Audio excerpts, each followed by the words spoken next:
Réunion ce matin du Conseil des ministres sous la présidence du chef de l'État. Plusieurs points étaient à l'ordre du jour de la réunion. Poursuite de la session de l'Assemblée nationale au titre de l'année 2014. Ce matin, les députés se sont penchés sur plusieurs projets de loi. Journée internationale de la fistule obstétricale ce jour 23 mai 2014. Le coup d'envoi des manifestations a été donné par la première dame, Dr Malika Issoufou, marraine de la lutte contre la fistule au Niger. Monsieur, Mesdames, bonsoir. Le Conseil des ministres s'est réuni ce jour vendredi 23 mai 2014 dans la salle habituelle de délibération sous la présidence de son Excellence Issoufou Mamadou, président de la République, chef de l'État, président du Conseil des ministres. Ainsi, après examen des différents points inscrits à l'ordre du jour, le Conseil a pris d'importantes décisions et plusieurs mesures nominatives. Ouattara Moussa, vous étiez cet après-midi au palais de la présidence. Qu'est-ce qu'on peut retenir de ce conseil? Oui, Rabi, tout d'abord, au titre de la présidence de la République, le Conseil des ministres a examiné et adopté le projet de décret fixant le traitement de base des inspecteurs généraux en service à l'inspection générale d'État. Le présent projet de décret détermine la rémunération de base allouée aux inspecteurs généraux d'État de la présidence de la République. Il est pris en tenant compte de deux aspects essentiels. Pour tenir compte de la révalorisation de la rémunération des responsables en référence aux indices attribués aux fonctionnaires régis par le statut général de la fonction publique de l'État, notamment à travers l'adoption de la nouvelle grille de traitement en 2011. Pour assurer une amélioration substantielle de la rémunération de base de cette catégorie de hauts agents de l'État en raison des exigences réelles de leurs fonctions et pour les mettre à l'abri de certaines tentations. Au titre du cabinet du Premier ministre, le Conseil des ministres a examiné et adopté le projet de loi habilitant le gouvernement à prendre des ordonnances. Le projet de loi a pour objet d'autoriser le gouvernement à prendre des ordonnances pendant l'intersession. En effet, le gouvernement, dans le cadre des programmes de réforme soutenus par les partenaires techniques et financiers et du renforcement de la sécurité dans certaines parties du territoire national, pourrait être conduit durant l'intersession à prendre éventuellement des actes relevant du domaine de la loi. Il s'agit entre autres de la ratification des accords de prêt et des protocoles de dons comportant des commissions et des intérêts, des tests de forme législative nécessaires à la mise en œuvre des programmes conclus avec les partenaires au développement et les textes de forme législative nécessaires à la mise en œuvre du volet sécuritaire du programme du gouvernement, à l'exception de ceux relatifs aux matières visées aux articles 104 et 105 de la Constitution. Le présent projet de loi sera transmis à l'Assemblée nationale pour adoption. Au titre du ministère des Affaires étrangères, de la coopération, de l'intégration africaine et des Nigériens à l'extérieur, le Conseil des ministres a examiné et adopté les projets de texte ci-après.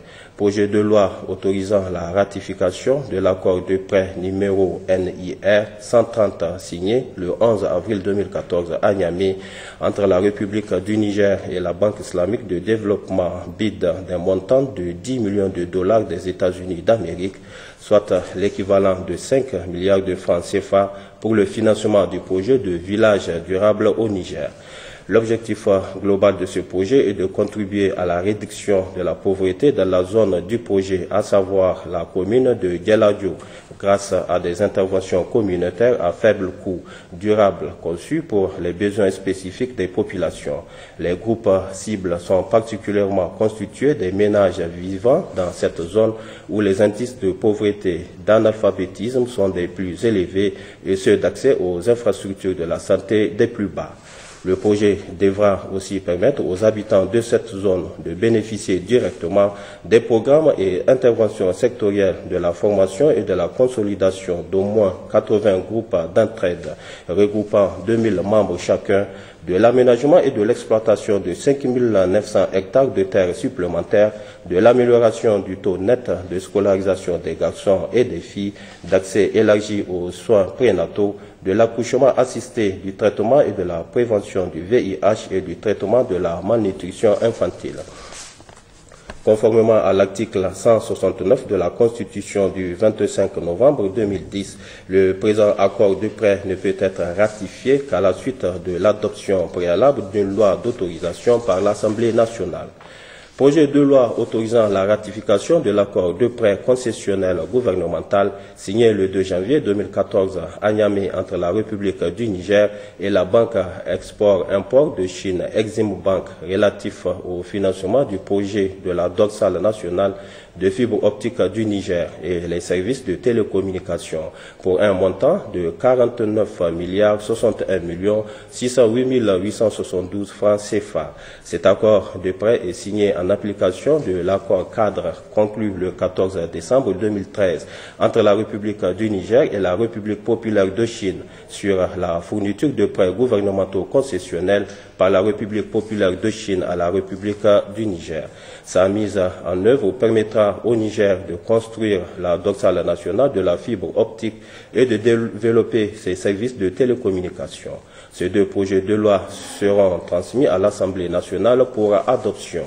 Au titre du ministère de l'Agriculture, le Conseil des ministres a examiné et adopté le projet de loi complétant le règlement C/Règle 4/5/2008 portant harmonisation des règles régissant le contrôle de qualité, la certification et la commercialisation des semences végétales et plants dans l'espace CEDEAO. La semence joue un rôle stratégique dans le développement de l'agriculture, en ce qu'elle constitue dans la chaîne de production le premier élément à travers lequel sont valorisés les autres intrants et investissements. Ainsi, son importance dans l'amélioration de la productivité n'est plus à démontrer.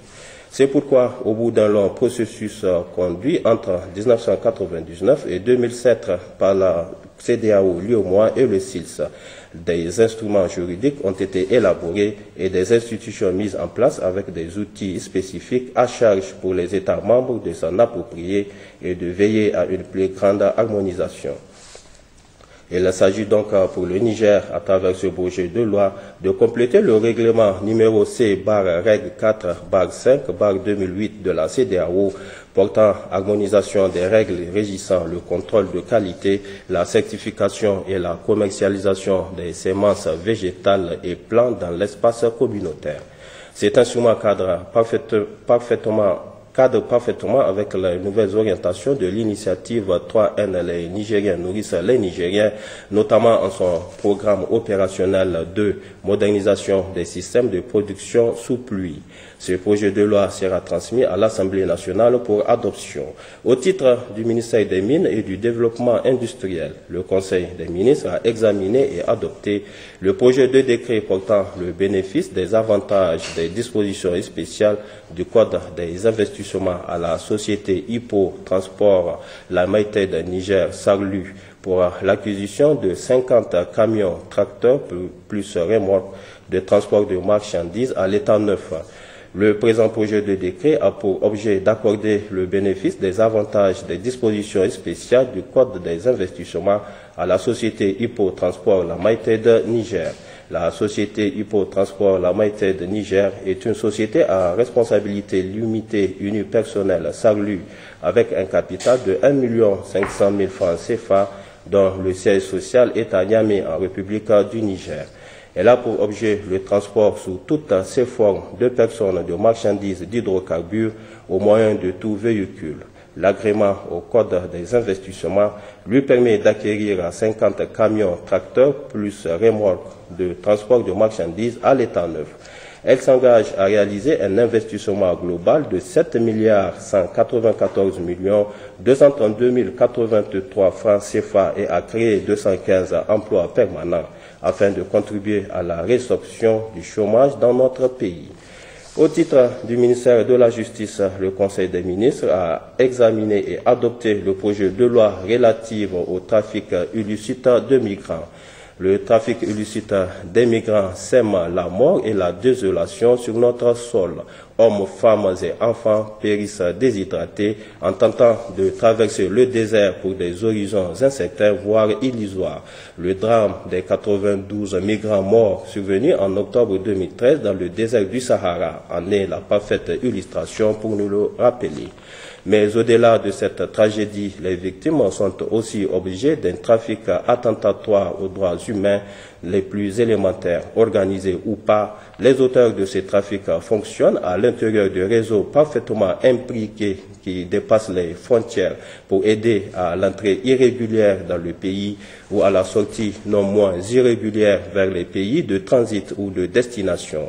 Et se déploient également sur notre territoire pour le transport et l'hébergement des migrants dans des conditions souvent inhumaines et dégradantes. Ainsi, au regard de la nécessité de combattre cette criminalité, le Niger, après ratification de conventions dites de Palerme contre la criminalité transnationale organisée et ces 3 protocoles additionnels, a transposé dans son dispositif juridique national l'ensemble de ces textes conventionnels à l'exclusion jusqu'ici du protocole concernant le trafic illicite de migrants par terre, air et mer. L'adoption de ce projet de loi consacre désormais la transposition de ce protocole dans l'ordonnancement juridique de notre pays pour rendre plus efficace la lutte contre le trafic illicite de migrants avec des textes adaptés aux réalités nationales. Ce projet de loi sera transmis à l'Assemblée nationale pour adoption. Au titre du ministère de l'Hydraulique et de l'Assainissement, le Conseil des ministres a examiné et adopté le projet de décret déclarant d'utilité publique les terres se trouvant dans l'emprise du champ de captage de l'adduction d'eau potable AEP de la commune urbaine de Difa. Dans le cadre de l'approvisionnement en eau potable de la ville de Difa, une bonne volonté a réalisé un forage. Pour la mise en exploitation de ce forage, la Société de patrimoine des eaux du Niger, ISPEN, a besoin d'un terrain d'une superficie de 400 mètres carrés. Après avoir tenté en vain de régler à l'amiable avec les propriétaires terriens les questions d'indemnisation, l'ISPEN a soumis la question au ministère de tutelle. Le présent projet de décret est mis en vue de déclarer d'utilité publique les terres se trouvant dans l'emprise du champ de captage de l'adduction d'eau potable de la ville de Difa et de procéder au dédommagement des propriétaires terriens conformément à la réglementation en vigueur. Au titre du ministère de la Défense nationale, le Conseil des ministres a examiné et adopté le projet de décret portant profil des carrières des officiers des forces armées nigériennes et de la gendarmerie nationale. Le présent projet de décret a pour objet d'instituer un profil de carrière des officiers des forces armées nigériennes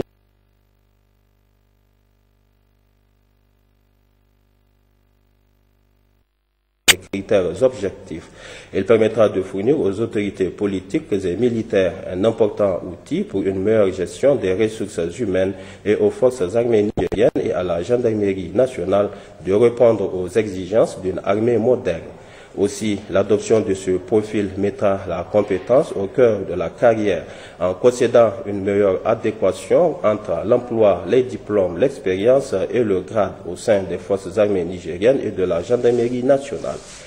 Au titre des ministères de la Justice et des Finances, le Conseil des ministres a examiné et adopté le projet de décret déterminant le traitement de base, les primes, les indemnités et les autres avantages accordés à certains membres de la Cour de cassation, du Conseil d'État et de la Cour des comptes et aux secrétaires généraux des dites cours et de la Cour constitutionnelle.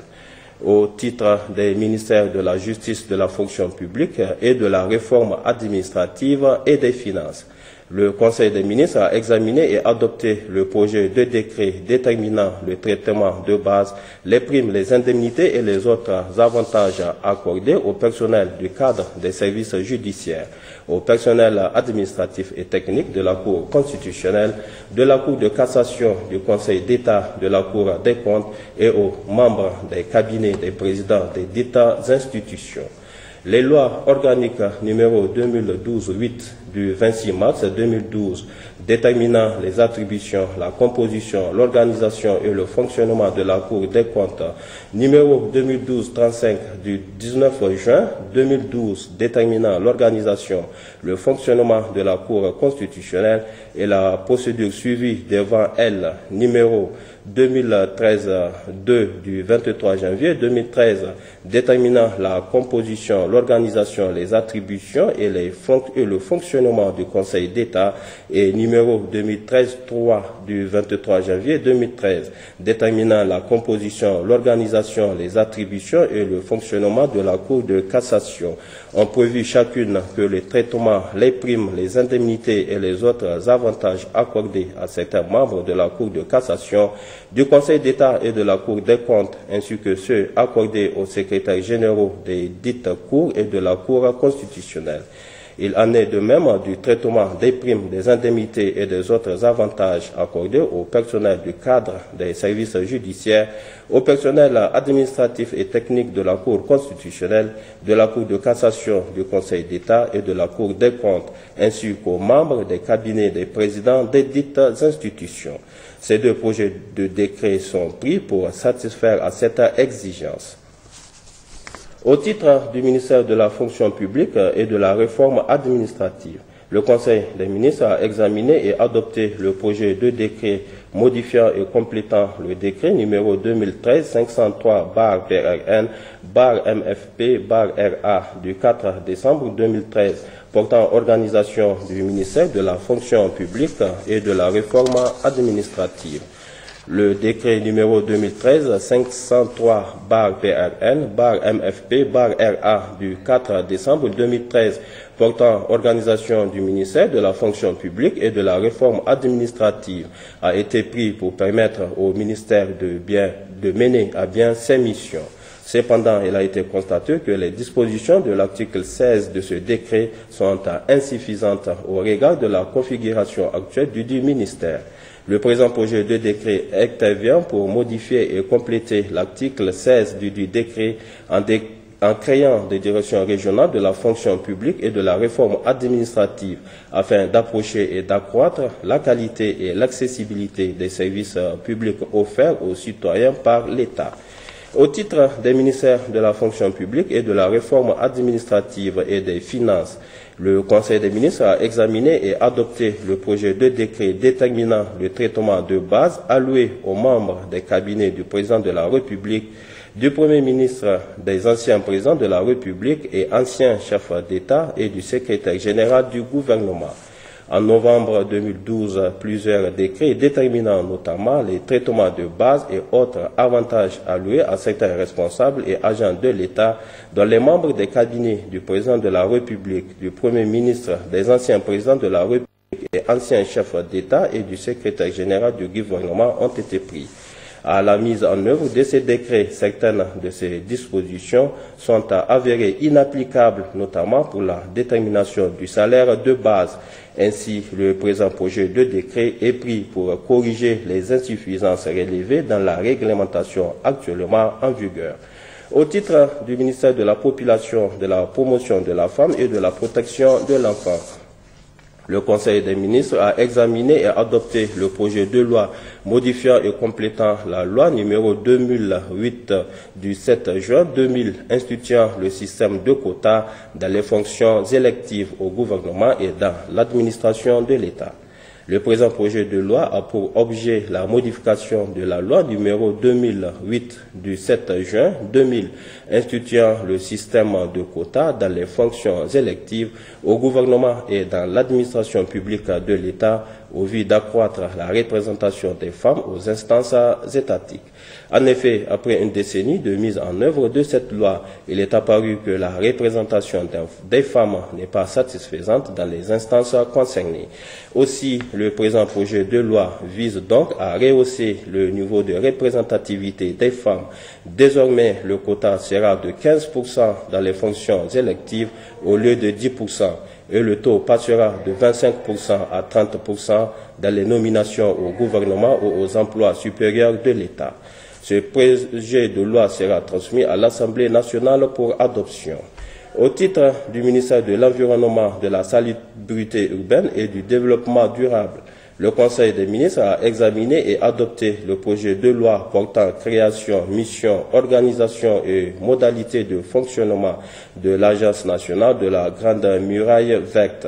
L'Afrique est un continent affecté par le processus et les effets de la désertification, l'effritement perpétuel des moyens d'existence des populations du fait de la pression grandissante exercée sur les ressources naturelles terre, eau, végétation, etc., a été de tout temps une préoccupation des plus hautes autorités politiques des États africains en général et des pays sahéliens en particulier. Ainsi, pour faire face à cette situation, les chefs d'État et de gouvernement des pays du Sahel ont décidé de mutualiser leurs efforts pour conduire des actions concernées et coordonnées autour du projet panafricain Initiative Grande Muraille Verte pour le Sahel et le Sahara, dont le véritable défi consiste à lutter contre l'avancée du désert et créer les conditions de rétablissement des bases de la sécurité alimentaire et énergétique et du maintien de la diversité biologique avec la participation active de tous les acteurs concernés. L'initiative Grande Muraille Verte est un programme de développement intégré et multisectoriel des zones du Sahara et du Sahel, comprises entre les isoètes 100 et 400 mm allant de Dakar à Djibouti. Elle intègre divers mécanismes de développement humain tels que le développement durable, le développement propre et la lutte contre la pauvreté.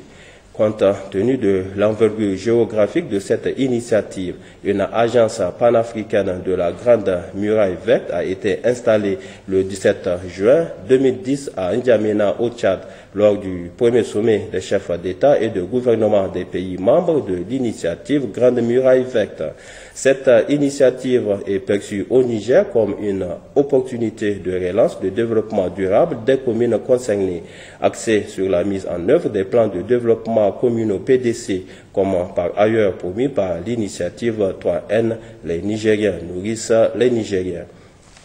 En application de la loi numéro 2012-16 du 17 avril 2012, le présent projet de loi est pris pour créer l'Agence nationale de la Grande Muraille Verte ANGMV et fixer ses missions, son organisation et les modalités de son fonctionnement.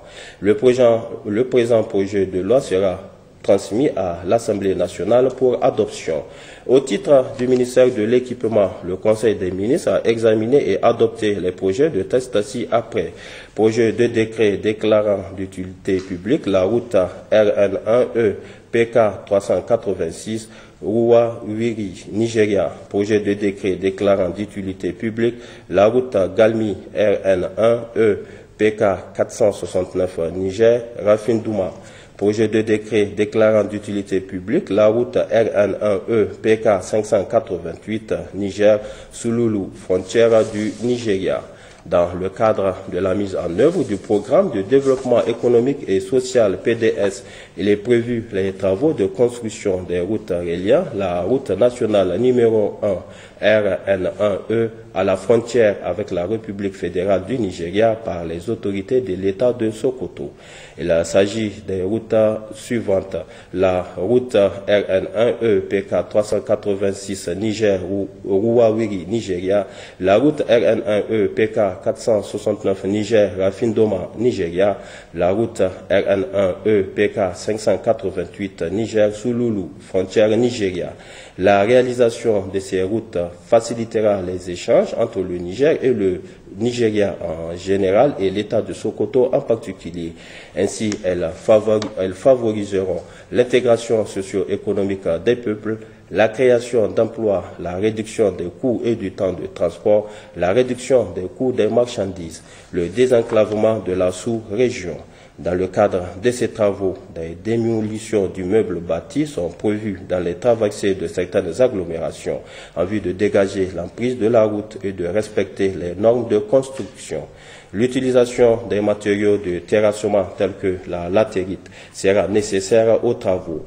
Aussi, des sites d'extraction seront identifiés aux besoins expropriés dans le cadre de ce projet. Au titre du ministère chargé des relations avec les institutions, le Conseil des ministres a examiné et adopté le projet de décret fixant les primes, les indemnités et les autres avantages alloués au président, au vice-président, aux rapporteurs des commissions permanentes et aux autres membres du Conseil économique, social et culturel CESOC. Le présent décret fixe les primes, les indemnités et les autres avantages alloués au président, au vice-président, aux rapporteurs des commissions permanentes et des autres membres du Conseil économique, social et culturel CESOC. Le Conseil des ministres a aussi examiné et adopté des mesures individuelles. Ainsi, au titre du cabinet du Premier ministre, secrétariat général du gouvernement, M. Amadou Boussi Ali, inspecteur principal des impôts, est nommé directeur de la Banque des données juridiques au secrétariat général du gouvernement. Au titre du ministère de l'Emploi, du Travail et de la Sécurité sociale, M. Ibrahim Bala Souley, inspecteur du travail spécialiste en travail des enfants, matricule 54 813-M, est nommé secrétaire général du ministère de l'Emploi, du Travail et de la Sécurité sociale. M. Hamadou Sido, inspecteur du travail, matricule 54 811, est nommé conseiller technique du ministre de l'Emploi, du Travail et de la Sécurité sociale. M. Sidikou Baba Bir Mahaman, sociologue, expert en gestion des projets et spécialiste en communication, matricule 82 847-H, est nommé directeur des archives de l'information et des relations publiques. Madame Rekia Amadou Ganda, inspectrice principale du Trésor, matricule 112 950-V, est nommée directrice des marchés publics et des délégations de services publics. Au titre du ministère des Postes, des Télécommunications et de l'économie numérique,